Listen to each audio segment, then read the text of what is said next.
Negiranje problema, samooptuživanje, traženje opravdanja najčešći su modeli ponašanja žena koje trpe porodično nasilje.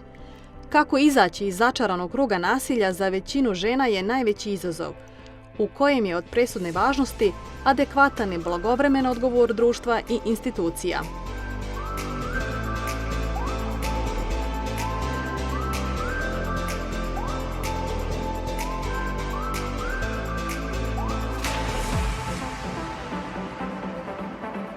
Da li mislite da ovi podaci odgovaraju realnosti?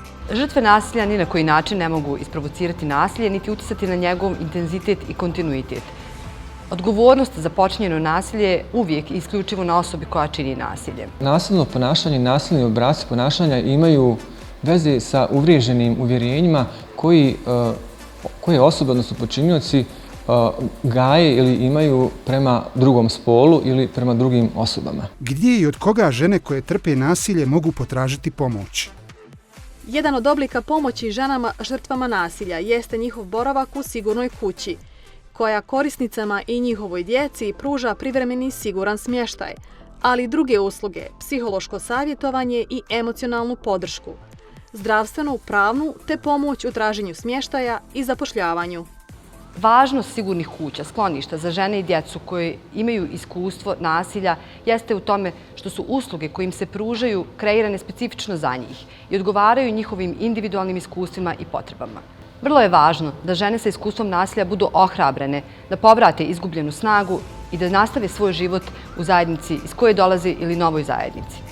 U okviru Zakona o zaštiti od nasilja u porodici Federacije Bosne i Hercegovine postoje zaštitne mjere. Jedna od tih zaštitnih mjera su i obavezan psihosocijalni tretman počinilaca nasilja u porodici. Svrha obaveznog psihosocijalnog tretmana u porodici jeste da skrene pažnju sa posljedica, odnosno da se radi sa uzročnicima nasilja, odnosno da se nasilje adresira tamo odakle je nasilje počelo, a to je počinilac nasilja. Žrtva nikada nije kriva za nasilje, a odgovornost je na osobi koja čini nasilje. Nasilje možete prijaviti na brojeve telefona 1264 u Republici Srpskoj i 1265 u Federaciji Bosne i Hercegovine.